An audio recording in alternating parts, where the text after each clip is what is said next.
You open this door with the key of reason. Beyond it is another dimension. A dimension of truth. A dimension of freedom. A dimension of joy. You're moving into the land of both the ideal and the real, of the possible and the actual. You've just crossed over into the Capitalist Corner. Where reason meets reality, welcome to the Capitalist Corner. What's up, everybody? Welcome to the Capitalist Corner. I am your host, Mark Pellegrino, and also the chairman of the American Capitalist Party, along with my co-host and vice chair of the American Capitalist Party, Michael Liebowitz, who is also the host of various and sundry shows that you all, I hope, are participating in, watching, listening to, learning from. The Rational Egoist, Everyday Ethics. Go on, Michael. Tell me what's going on. Well, we got something should be coming out tomorrow. I'm doing an interview in the morning with the libertarian legend, Sheldon Richman. He and I will be discussing immigration and the liberty movement. So I should have that out tomorrow afternoon sometime. That should be great. But for now, you can all go and check out The Rational Egoist, my discussion with Jim Valiant about morality. Absolutely fantastic. And, Persephone and I do our thing at 2:30 that I find absolutely edifying for me on the Everyday Ethics. And we got Self-Made Soul on Saturdays, folks, and I think we have a very great topic this Saturday. I think it'll be really interesting for all you. Lots of the book made me think quite a bit, and I know that it's going to make our audience think quite a bit, so tune in, and we will be discussing, what is it? Is it, can you give the author's name and title of the book? James Allen, As a Man Thinketh. Wonderful, wonderful book. It's old, and there's some maybe a little hokey things in there, but by and large, what a great book. How great it's helped my life, and I'm looking forward to a wonderful discussion. Indeed. Well, Michael, I don't know about you, but I'm hearing so much about these Epstein files. It's sort of driving me a little bit crazy. There's a guy at the Jiu-Jitsu Academy who is obsessed, and I think he's combing through all 3 million pages of these and just obsessed with this Epstein stuff. Well, there was a little hearing on Capitol Hill recently, and Miss Bondi, our esteemed Attorney General, was out there being grilled by Congress about the Epstein files. Primarily, that's what the subject was. And Michael, these hearings are generally a circus anyway. I mean, the people who are performing the hearing aren't really trying to get at the truth. They're usually grandstanding. They use their time to grandstand and get gotcha moments on whoever happens to be in the hot seat. And Pam Bondi wasn't having any of it. She made it a bigger circus than it was before, with non sequiturs, whataboutisms. I mean, completely unrelated stuff. I feel like her association with Trump is making her more intellectually disorganized than she was when she started. Right. So it was interesting to me because what we really have here is the perfect illustration for me of what the Trump phenomenon is, right? I found, for instance, Jerry Nadler just performative, but putting on a show. He talks for like 5 minutes before getting to his question, and then just wants the question answered. It's filibustering, yeah, and he asks a yes or no question. Now, here's the thing, though, right? Trap the person. It's just like in regular politics, where people will say, well, politicians have always lied. Politicians have always used demagoguery. There's always been a sort of cultishness or tribalism among politics. But the Trump phenomenon, to me, is qualitatively different. And that's what I feel like we saw yesterday with Pam Bondi. So the guy asks her about investigating Epstein, Epstein stuff, the perpetrators, whatever. And she goes into this thing about how you attacked Donald Trump. She has to throw in the standard, Donald Trump is the best president we've ever had. Reading from talking points, I might add, on a piece of paper. Yeah, we're going to get to that in just a minute. But yeah, and then she goes into this long diatribe about the Dow Jones and how, the economy's booming and this and that. And meanwhile, there's Epstein victims sitting behind her, getting upset. She then tells Jamie Raskin, you're a washed up lawyer. So yes, I do think that the some of the Democrats that I saw, I didn't watch the whole whatever it was, but some of them were certainly performative. There's no doubt about that. But to me, she took it to the next level with the Trumpy, the standard Trumpy ass kissing, the non sequiturs, the belligerence. It was just sick. I don't know how else to watch her. It was like you're an actor, right? And I'm not saying this time I'm not trying to be funny, but you ever see somebody try out for a part that's just bad, right? Like I watch The Twilight Zone every night now, and some of the actors on there are just bad, like really bad. And that's what she reminded me of, was just a bad actor. Like it was embarrassing how unskilled she was at doing what she was trying to do.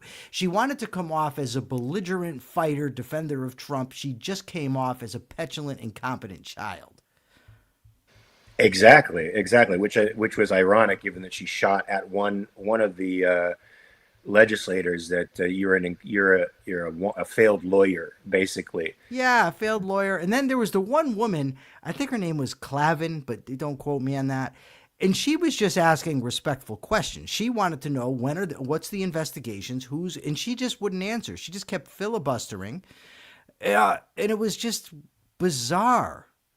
Rumor has it, Michael, that Trump has been criticizing her behind the scenes, so she might have thought it was necessary to show her street cred with Trump by going up there and, well, making an ass of herself to anybody with a brain. Right. But at least fulfilling his loyalty oath, Now, the thing is this. There's a good possibility that once Trump is gone, this whole thing breaks, right? It may not. This may be the standard state of politics. But if it does, these people who have sold their souls for him, who have so debased themselves to kiss his ass, they're going to be left with this, right? Yeah. He might be rewarding you now. Others likely won't be so, quick to do that. Jim says the Zone has some brilliant acting. I didn't say all of it's bad, Jim, but some of it's terrible. It does have some brilliant acting. Some great actors like Burgess Meredith and, my guilty pleasure, William Shatner, were in multiple episodes. Both good episodes. I saw them recently in the first season. Yeah, they're very, very, very good.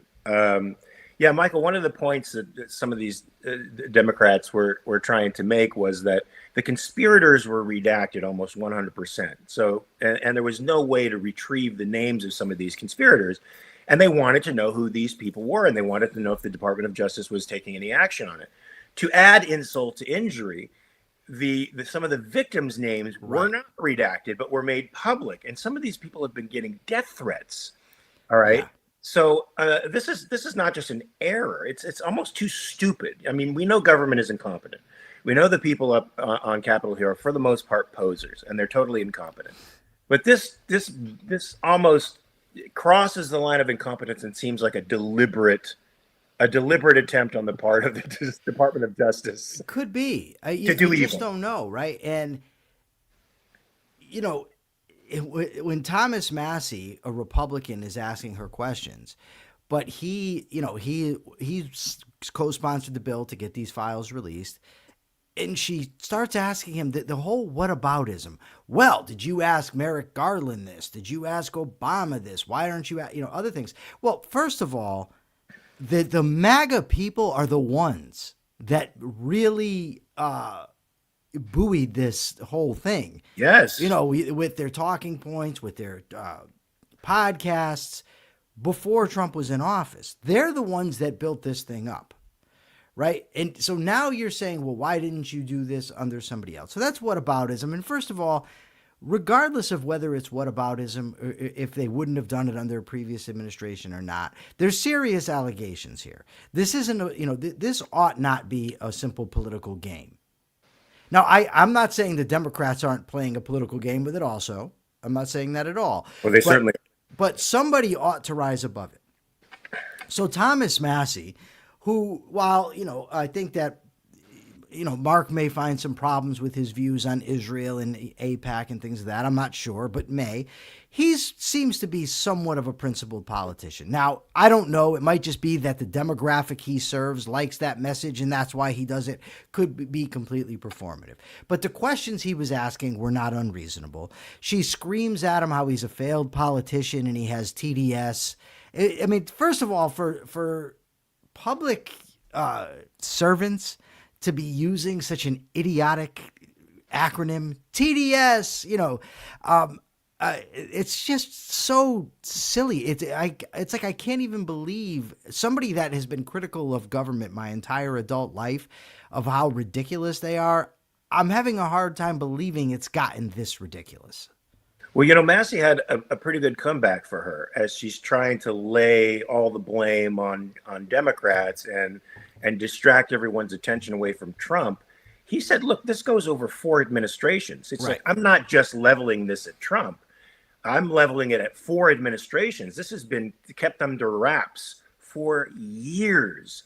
Yeah. So I thought that, in my opinion, boosted his credibility. Yeah. Sure, because he looked like one of the few folks out there not grandstanding for political effect, but actually trying to get to the bottom of this. Which, by the way, is what the Trumpiverse constantly accuses him of: grandstanding. He's really a Democrat. He's a rhino, TDS, whatever.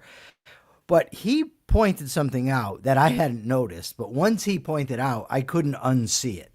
When he talks about it, he posted it on Twitter about how she was reading the insults from cards.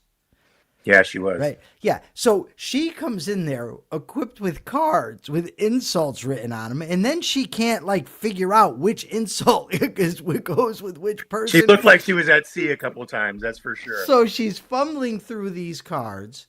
I mean, it was the height of absurdity. After calling Massie a failed politician and other people there failed lawyers, I had to look at her inability to articulate a sentence, Michael, and say, and you are our number one attorney. You're the number one attorney in the land. You can't even put 2 sentences together. It was a horrific circus. I mean, if anything, Michael, you could say it exposed these things sort of for what they are. They're not really fact-finding missions. They're people grandstanding for the most part to increase their political cred. They throw out red meat to their constituents, and that's it. But who exposed it better than anybody else, I think, was Epstein. Alex Epstein was questioned before Congress, and he just annihilated these people with reason. He did very well.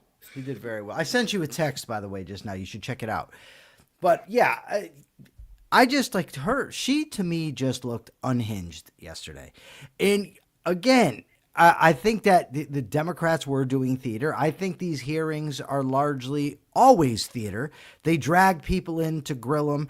Congress, they don't have to go through this kind of grilling, but they, it's sort of the public show that they put on, which is all within the norm, right? And I'm not defending that norm. I'm just saying that is the norm. Like, it's the norm that politicians lie. It's the norm that politicians violate the Constitution. All that's the norm, which is all bad. Trump has taken much of that stuff to a much greater level. Yeah, I mean, if you say something like that, politicians lie, politicians violate the Constitution. If you are a classical liberal, as I am, as I'm assuming you are, sure, that should actually send shivers down your spine. It should be something that you tolerate as a freedom-loving human being. It should be something that you say, well, this is a problem, and we need to exorcise it from the American system immediately. Because politicians have a fiduciary responsibility to their constituents, to us, to protect our individual rights, which are our rights to our life and our property. And for them to be deceiving us, it is a violation of that fiduciary responsibility, and you can't tolerate it. You should have a zero tolerance policy for politicians lying. You should have a zero tolerance policy for politicians violating the Constitution, the very document that is supposed to restrain their power and keep them and hold them to their fiduciary responsibility to us, is the thing that we must be absolutists on.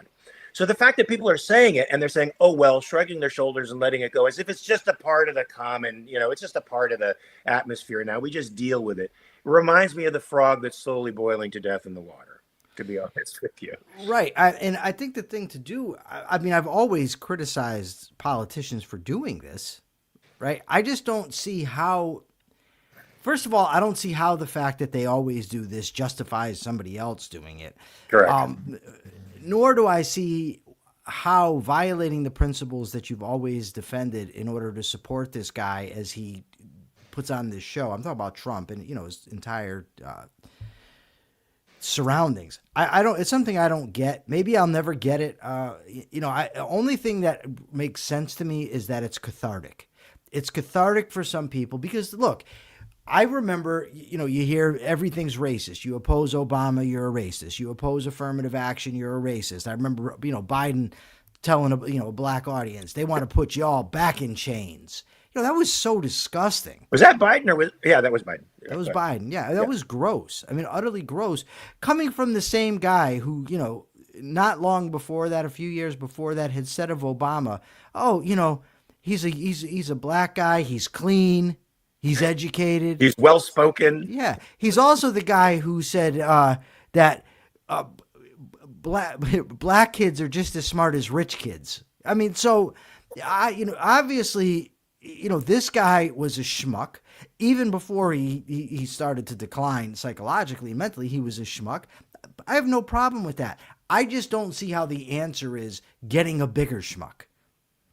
So I'll be right back. You respond. 30 seconds. It's not the answer, but again, I have to keep pointing to this, and after a while, I think this is going to be a very stale defense. People think he fights the left, and he thinks he fights them in a way that is appropriate, that the left is brutal and violent, they're crass and despicable, and what they need is a dirty street fighter to get out there and put these people in their place. And that's what I think still motivates an increasingly shrinking constituency for Trump, by the way. So even though these people are animated by the culture wars, Michael, and they like the fact that this guy is a dirty street fighter when it comes to the political opposition, which they hold a lot of resentment for, that constituency, that base is shrinking. It's shrinking because of his immigration policy. It's shrinking because people are feeling the effects of his economic policy. It's shrinking on a lot of levels because people aren't seeing the results in the streets. The everyday man ain't seeing his paycheck go further. They're not. Things are more expensive. They're being burdened by the political class still. So there's going to come a time, Michael, when I think his bombast, his rhetoric isn't going to play, even with those people that right now are still backing him. Well, we'll see later. There's evidence that he might be up for a shellacking coming in the midterms. As a reminder to the audience, we accept super chats, super stickers, and we highly, highly appreciate them. Yes, please. And also like and subscribe to the station. We think the ideas of individualism and individual rights needs to be the dominant moral ethics out there. So if you spread this word, then you help promote individualism in our society, and you help promote political change, I think. Go ahead, Michael. What were you going to say? Nothing. I'm typing. Okay. So the next thing I have on my docket here is about the IRS, and I want to read this thing from the Free Press, if you don't mind. The IRS improperly shared confidential tax information of thousands of individuals with the Department of Homeland Security as part of a controversial data sharing agreement targeting undocumented immigrants. A disclosure discovered only recently that may have violated federal privacy law. Michael, what do you have to say about that? Well, I oppose the IRS. I oppose the income tax, but this is really another example, as if we needed more, that when the government is tasked with one thing, they're sure to screw it up, right? And, this is one of the reasons I'm so skeptical when it comes to foreign policy and getting involved in foreign wars because of this. So the whole idea is to coordinate between the IRS and the Department of Homeland Security so that they can get the immigrants out, the illegal immigrants. Instead, they share the information of citizens, which they're not supposed to do. So these citizens' privacy is being violated by getting shared with these people, right? With the Department of Homeland Security. So that's a screw up. At least we think it's a screw up. which doesn't surprise me at all. But to me, it's just indicative, much like we just saw with the case of the Epsteins, where they redact the perpetrators and they show the victims' names. They're just not competent people. Jenna, thank you so much. Thank you, Jenna, for your $5. One thing unique about Gerald Ford, I don't know if it's unique only to him, but he was never elected. That's certain. He also wasn't. He came out of the House, he wasn't the vice president initially. He was appointed. So we have that with with these government agencies. But the IRS has a history of this. Remember when they were going after conservatives and going after the Tea Party? Mm-hmm. Not long ago. What was that? 12 years ago, 15 years ago or so that came to light. And it goes even beyond that. I looked it up, and it turns out that they've done this before in the 40s through 60s. With the coordination with the FBI, they were used to intimidate and challenge the tax-exempt status of various groups. They targeted one of the things I remember most of all, Michael, was Roosevelt's dogging of Andrew Mellon.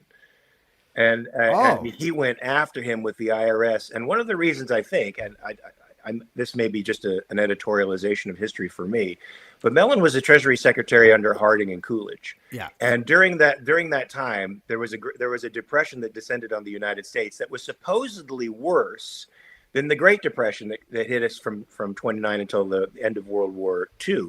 Yeah. However, we got out of it within a year or 18 months, I think. I think it was 18 months. Yeah. It was under Harding. But in part because of the Treasury Secretary's guidance, in part because they only cut spending, they didn't interfere in the price system as they did under Hoover and Roosevelt. And I think, to be honest with you, this served as a bit of a check against Roosevelt. He always had that somewhere in the back of his mind that here is a successful Secretary of Treasury who was wealthy and successful in other ways that Roosevelt couldn't be.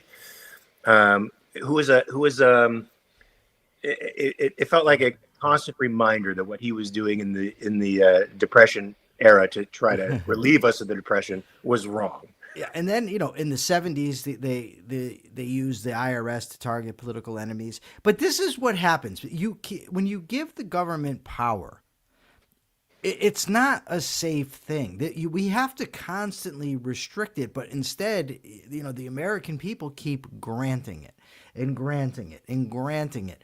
And this is what happens. And then they throw their hands up. It's like these, all these libertarians that supported Trump and now they're, this wasn't what we supported. Well, you should have known. I don't know what to tell you, but if you have anything to add about this IRS story, because we have to pay up for yesterday's super chats. Oh, well, the IRS was started in 1862, and it's been growing rather exponentially over time, reinforced in the 50s again. Well, why was it first established? This is important. It was first established to make sure that they could collect taxes for the war, for the Civil War. Yeah, and how often is that the excuse? That is often the excuse. But, thanks to an amendment to the Constitution, then income tax went from being an occasional thing that funded wars to an ever-present perennial disaster. Well, it went from an unconstitutional. It was actually ruled unconstitutional. It was. You're right. It was ruled unconstitutional. And now it's with us. And first it starts off, it's only going to be little, and then it grows and grows and grows as government grows and grows and grows. And then the implementation requires an organization like the IRS. And then, of course, they don't just limit themselves to collecting taxes. They become weaponized. This is government. This is what happens. So we are supposed to share now our most... Yeah, I just want to piggyback on that before we share our bad takes. Okay. They're not bad takes, Mark. Oh, they weren't? No, there are controversial takes. Oh, well, I just took that as bad. I have one for that. Then I was thinking of something else. Now I've lost my train of thought. Don't worry about it. Okay, go ahead. You go. No, go ahead. Oh, by the way, I meant to tell you, and before I forget, my buddy Phil, whom I grew up with, I was out with him last night for a little while. He sent me a text last night and told me he is watching Supernatural, I guess for the first time. But he said to me, wow, Mark Pellegrino plays a great Lucifer. And great. I told him, I said, I will tell him, and I'm sure he will appreciate it. And I didn't want to forget, so I tell you now. Thank you much. So give us a controversial take. I actually was thinking about this, and part of the thing is most of the takes, like, it's hard because to me, they're not controversial. Like legalize all drugs. I mean, I know that would be controversial. I don't know most though. If I had to give my most controversial that I think, how do I phrase this? I think might chafe against some of the people that are on my side or that I normally would be friends with or, fellow travelers with. I am not convinced that human beings are qualified for individual liberty.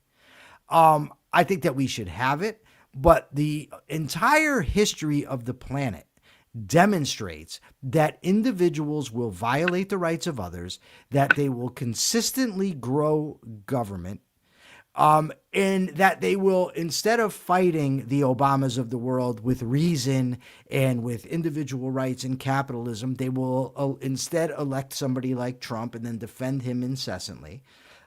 I don't know on an individual level, like when people personally, I know plenty of people that would advocate for freedom, right? But when you take people as a whole, I don't know that there's evidence that, we could ever actually have a free society. It just seems that people do not want it. And, it's like, I can't predict how many car accidents or which car today is going to crash, right? But I think they're called actuaries, if that's who does it. I'm not sure. But there are people that can tell you within, rough approximation how many car crashes there will be in a year. Because people in large numbers are generally predictable.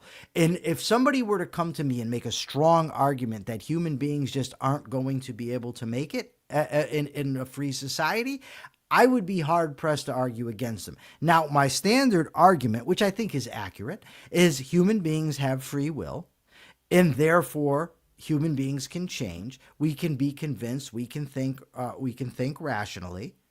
And therefore it can happen, but there's not a whole lot of evidence that it will. That's my controversial take. I don't know. I think 1776 is ample evidence that it can. It is possible. I think entrepreneurs and innovators of the world show that it is possible. I think the heroes that we see that stand in the face of a lot of the collectivism and statism that seems to dominate the world, like Ayn Rand, for example, demonstrate to us that it's possible. We needed geniuses like Rand, like Jefferson, to lead us to the proper concepts. And it's a matter of those concepts becoming, distilling down into the nuts. So I was under the impression that we were just going to share these and not argue about them. But since Mark wanted to push back, now I'm going to demonstrate. I was thinking about that because I don't want you to push back against mine. No, because now now you're going to put me in a position to utterly destroy the position you just put forward. You say 1776 was about freedom. They signed the Declaration of Independence. How many men on that list? For it excluded 56. women. Okay, how many of them owned slaves? A majority of the 56. Yeah, but not of who wrote in the Constitution. Not of those. So a majority. Hold on. Let me just to break this down for you. A majority of those people. No. I let you talk. What happened after the Declaration of Independence? So is what this happened after the Declaration of Independence? I'm about to tell you. What happened after the Declaration? I'm going to tell you, but you have to let me speak. You can't just keep interrupting because I let you speak. Okay. So they signed the Declaration of Independence and went to war. They implemented the Articles of Confederation.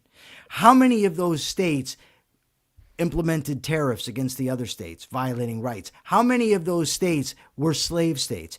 Even when they enacted the Constitution in 1787, what about the compromise that had to qualify slaves as 3/5 of human beings because they couldn't get it enacted? Now, let's even go a little bit more forward. Why was that? Would you have preferred stronger slave states? That's not what I said. That's not what I said. Stronger slave states? That's not what I said. What was the compromise about? That's not what I said. What was the compromise about? The compromise was to prevent the slave states from getting getting more power. Thank but you. Okay. Does that not show you that they were trying to inch towards it shows you, undoing Mark, a perennial social institution? Are you like kidding, Mark? slavery? Serious question. You have got to let me speak. I'm going to, Mark. Okay. You just talk. You go ahead. I'm going to sit here and listen.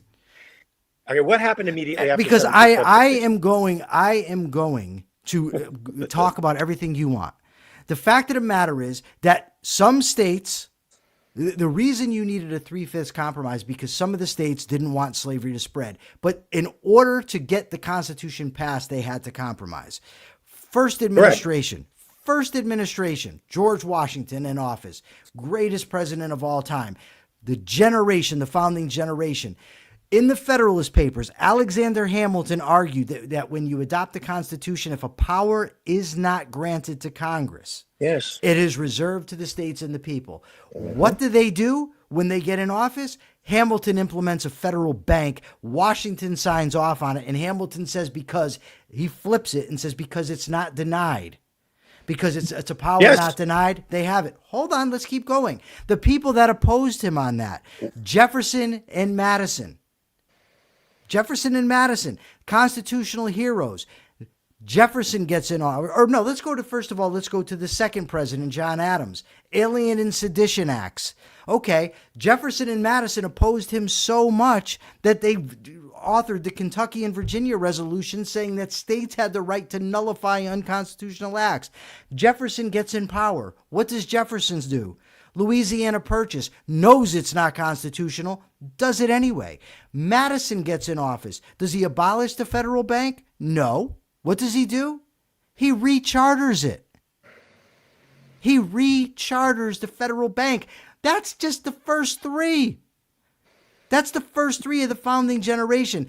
And it's only grown since. So if that's the evidence that the human species is ready for liberty, a society that half of them condoned slavery and every single one of them that got into executive power violated the Constitution. That's the pushback you're going to give me to show Michael, me that human beings are ready for liberty? Every nation in the world condoned slavery. It was only with the... That's my point! It was only with the Declaration of Independence. That's my point, slavery Mark! Was called into question as a moral institution. Oh my God. Really? And my point is... Hold on, really? That was what made the United States give it up. The advent of capitalism and the concept of rights. Who gave it up first? Gave Englishmen the... Who gave it up first? England. They did? It was English that gave it up first? Are you sure about that? You're absolutely sure about that, sir. And in 1776, Are you sure about that? 6 of the states gave up slavery, literally made it unconstitutional. Yeah, I know. The Northwest Ordinance, Mark. I know. My point to you is this. An amazing concept, moral concept, gets birthed in the middle of what we would consider, I by agree today's with standards, that, Mark. a completely uncivil society. Mark, you're agreeing with me. The fact that it happened shows that we have the capacity to do it. The simple fact that it happened. Now I'm pissed off. No, now I'm getting pissed. In the face of now I'm getting pissed off. I don't care. Mark, you're not addressing my argument, the concept of rights. Mark, you're not addressing my argument at all. I am.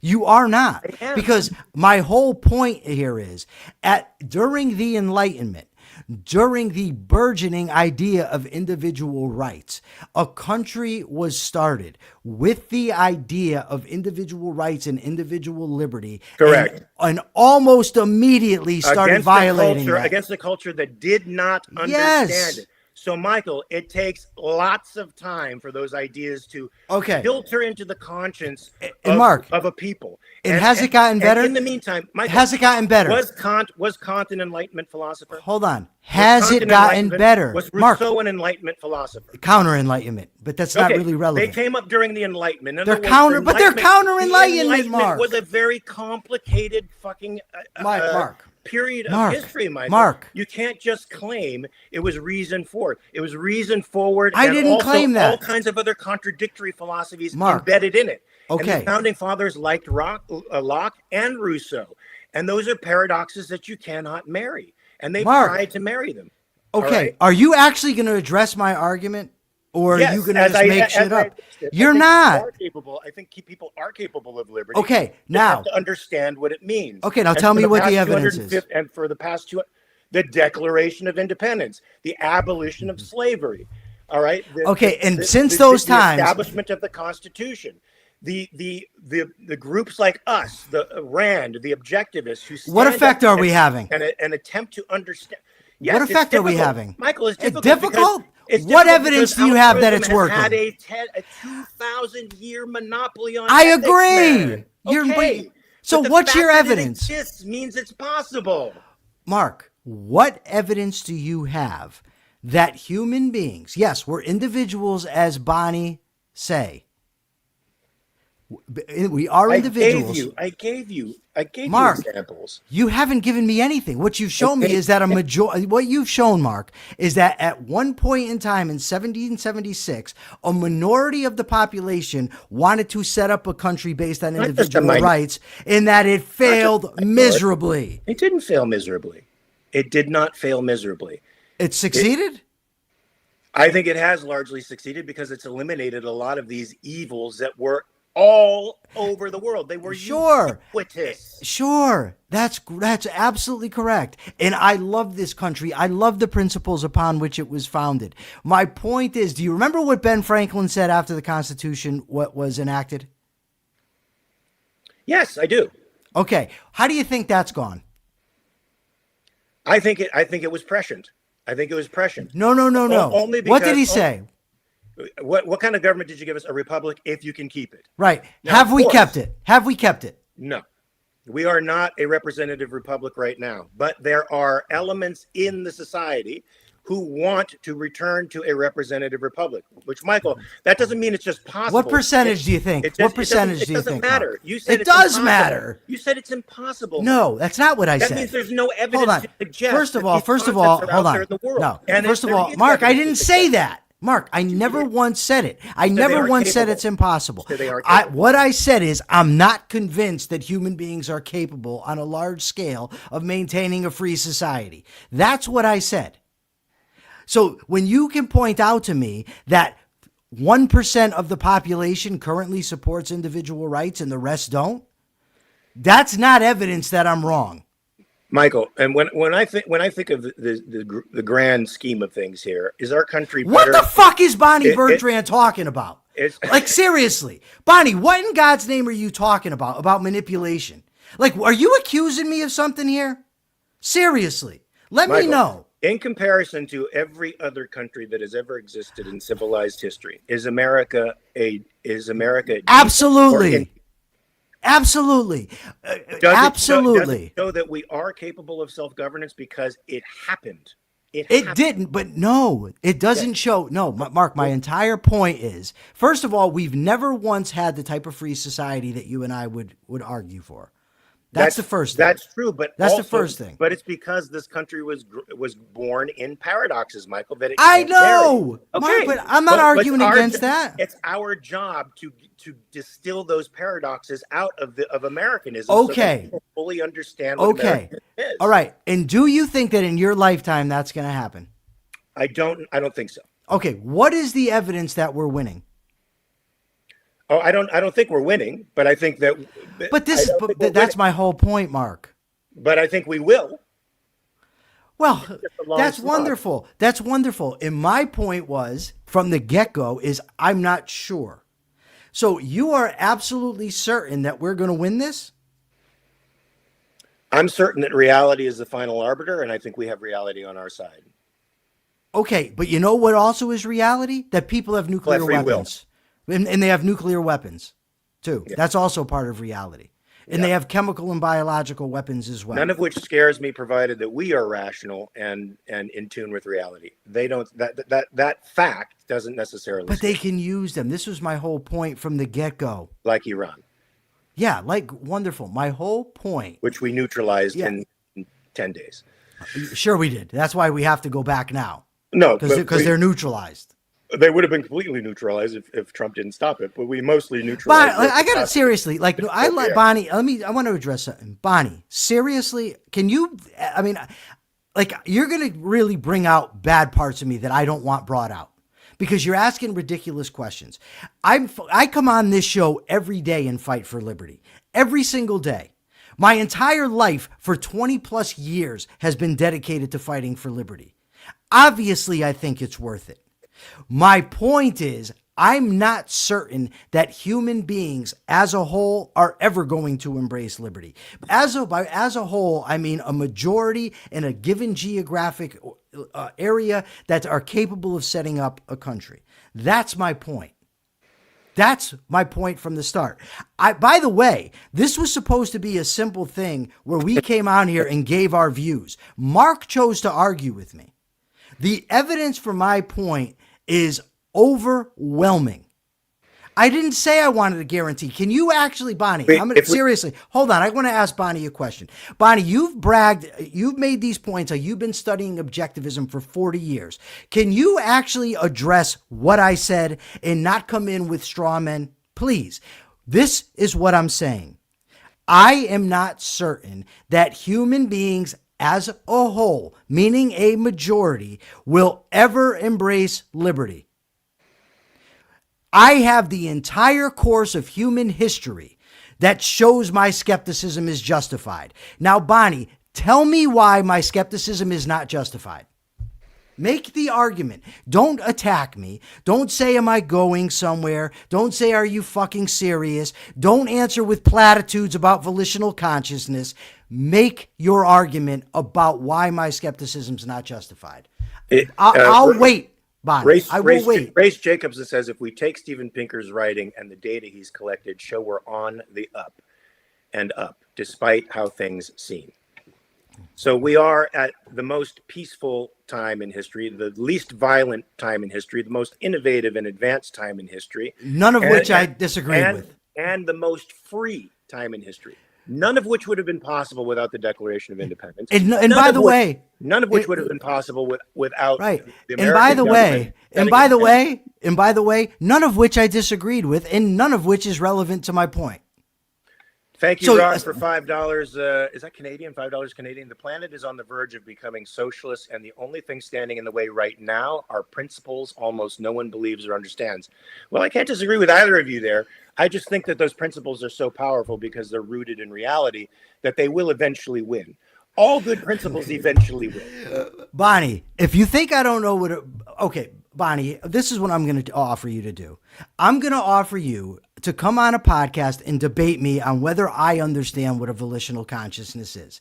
Of course I know what it is. I also know that it's not an argument when somebody says that they're not confident that the majority of the people are ever going to embrace liberty to simply respond with volitional consciousness because that's what Ayn Rand said. And Bonnie, because that's all you're doing. Hey, Bonnie, I just want to say something for Michael here. People have used their power of choice to choose socialism over liberty. Now, Michael and I talk about this all the time, that choosing a rational life and choosing rational egoism is hard because you have to introspect, you have to extrospect, you have to look at the world around you, you have to constantly use your mind to solve problems. And people want the magic pill. Socialism offers a magic pill. Collectivism enables you to disappear into the crowd and not have free will, to flow along with this miasma of humanity. But individualism says you got to think for yourself. Your life is your own. You are an end unto yourself, which requires an incredible amount of responsibility. And I have to agree with Michael in the sense that people have shown a prevalence for shirking responsibility and hoping that somebody else will pay the bill in the end. Now, I think eventually, that fails, as it must, and that whether or not a society accepts freedom or enslavement depends upon their moral premises. Mark, do me a favor. Do me a favor. Identify the contradiction in this statement right here, because it's clear as day. From the person who wants to accuse me of putting on a show, asking me if I'm fucking serious, and all of that. Point out the contradiction. If you can't, I will immediately. You go ahead and point it out.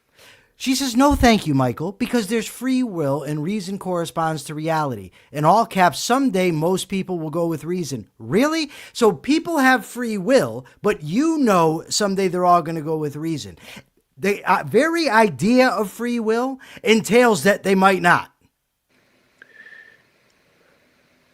That's right. So prove me wrong, Bonnie. You've chosen to come on here and insult me and to challenge my integrity, which I've never done to you, not even once. Right? You made that choice. So now you have made a statement right there that is a blatant contradiction built within itself. Come on, show me how I'm wrong. Hey, Michael, tell me what I'm missing here with Race's comment here. Thanks for the $2, Race. So how about that Welcome to Dairy show? He's making a joke of some sort that neither one of us understands because we're not pop culture people. No, but I hate the show Welcome to Dairy. I'm a horror fan, so it has to be exceptionally bad for me not to like it. Oh, you know what that is? Yeah, it's the Pennywise show. It's a show on. Oh, I didn't know that. The origin story of Pennywise in it. But I'm not making the connection, Race. You might have to help me. You know, it's my boomer adjacent mind that isn't necessarily going there. Now let me give my hot take, Michael. I know you're going to hate this. No, actually, I'm going to nod and just say let's move on because that's what we were supposed to do. I apologize. I didn't realize. I just reflexively responded. I didn't realize it was going to set off a firestorm amongst everybody, including you and I. But you're right.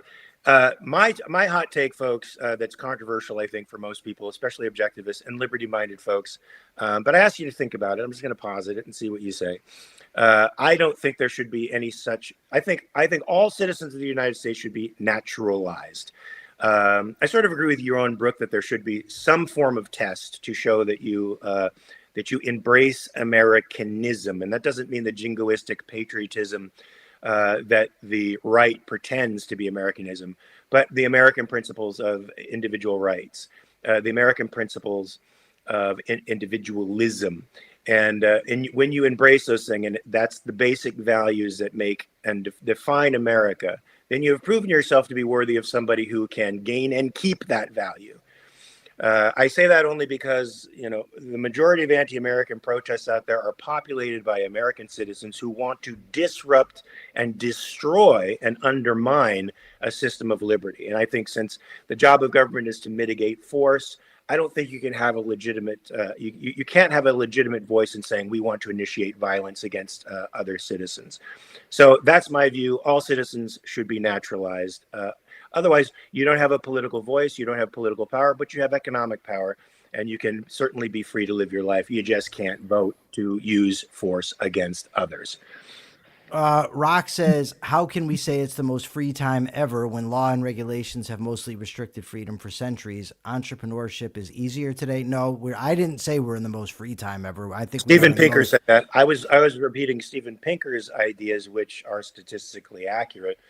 I think we're less free than we were when the Republic started, for sure. And the government has a great deal of oversight over. It's certainly a more peaceful time. It's definitely a more peaceful, but not more free, which was what I was getting at to begin with.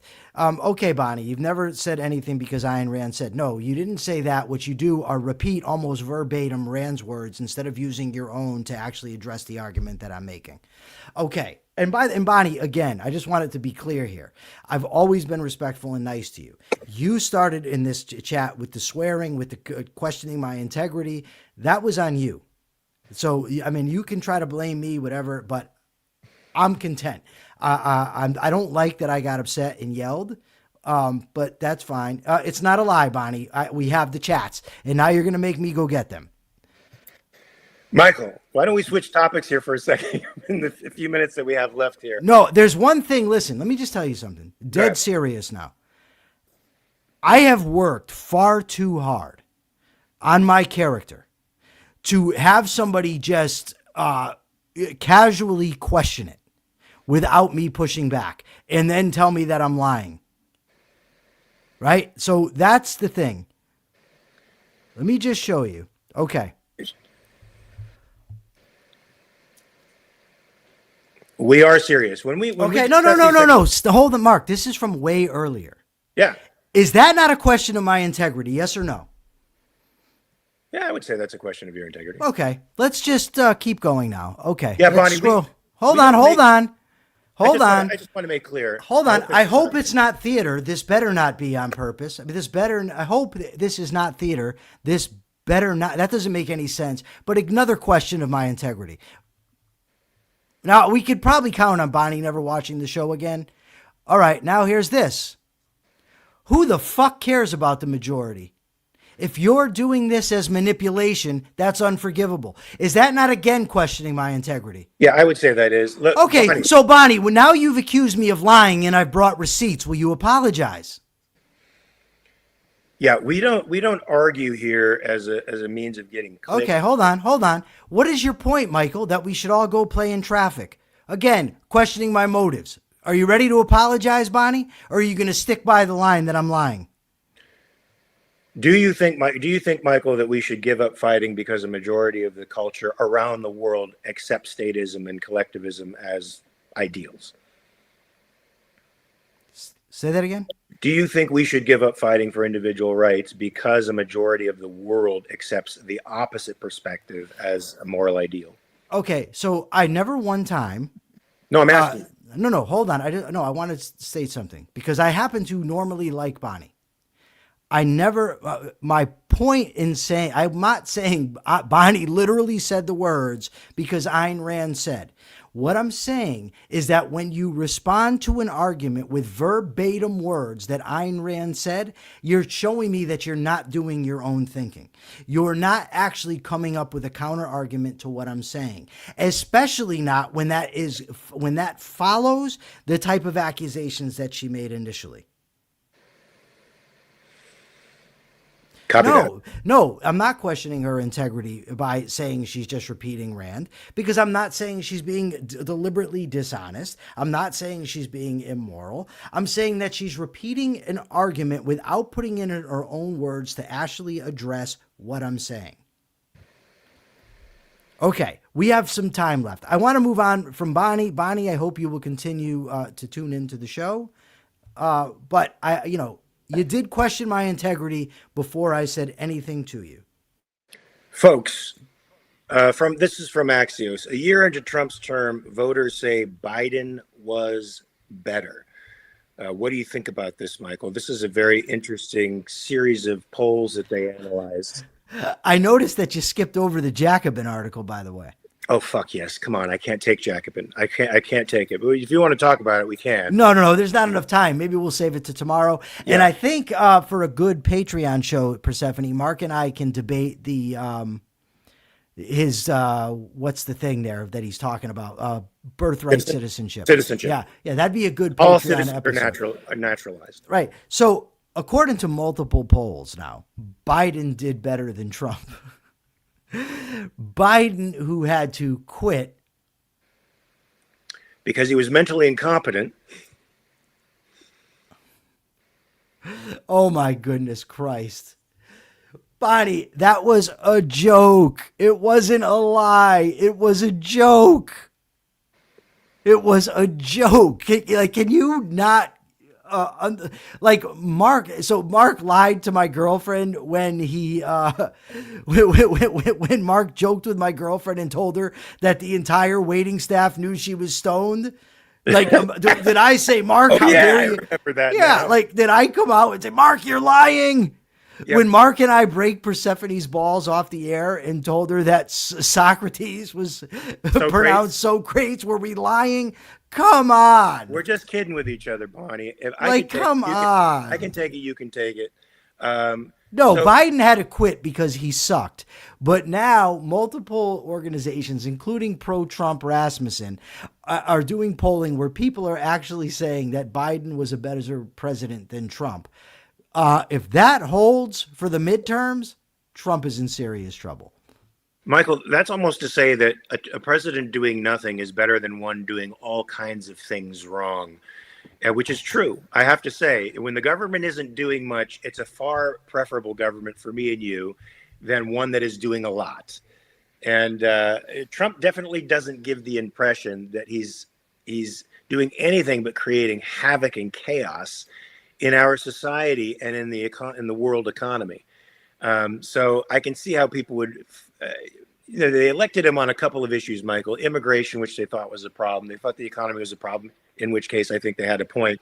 And they see improvement in neither of those spaces. What they see is a great deal of confusion, defensiveness on the part of the administration, and a Trump posturing. And you know what? Overexposure, Michael. I mean, Biden was never in front of the camera. And of course they did that to protect him. They wanted us to not realize how utterly incompetent he was mentally. But we see too much Trump. Trump is so self-aggrandizing that he can't not get in front of a camera that's put there. And it's too much. We've seen too much. And I think we've seen the emperor has no clothes at this point. Anybody with a brain, I think, sees that he has no clothes. And we want it done. I'm done. I'm fucking done. What's the problem? I'm having a hard time. Bonnie, whatever. I don't even know how to respond to this. I thought it was funny to get someone else to believe something that was a joke, and this was like a year ago, and you're still upset about it, Bonnie. I don't know what to tell you. Okay, you're right, Bonnie. I lied to you and Mark. I'm deceitful. Like what do you want from me? And what that has to do with today, I have no idea at all. But okay. Harvard Cap's Harris poll says that 51% of registered voters say Trump is doing worse than Joe Biden, compared to 49% who say he's doing better. Rasmussen reports after 48% of likely voters say Biden did a better job as president compared to 40%. Government economist found that 46% of U.S. adults say Trump is doing a worse job than Biden compared to 40% say he's doing better, and another 7% who said about the same. Michael, I think he's losing ground in particular with young voters between 18 and 30, where he actually had a plus 9 percentage point and, really enthused the Republican base because he was bringing in these voters that weren't typically in the demographic of Republicans. Now he's in the negative. Now he's in the red with these guys who are, not really on his side anymore and losing them like crazy. So we think that the midterms, I don't like to make predictions with respect. Well, anything can change, right? Anything could change. But it looks like at this point there might be a shellacking going on in the midterms. Do you hope for that, Michael? Do you want something like that to happen? Do you think it would put the kibosh on the administration's forward momentum with respect to tariffs and all the other terrible things they're doing to us? I don't understand this question from HVTK Spicy 427. Indeed, with what Pam Bondi said, with the why, with stabbing someone who had to do something, remember the way I've been speaking. I don't understand. I don't understand that either. Michael, what do you project for the midterms?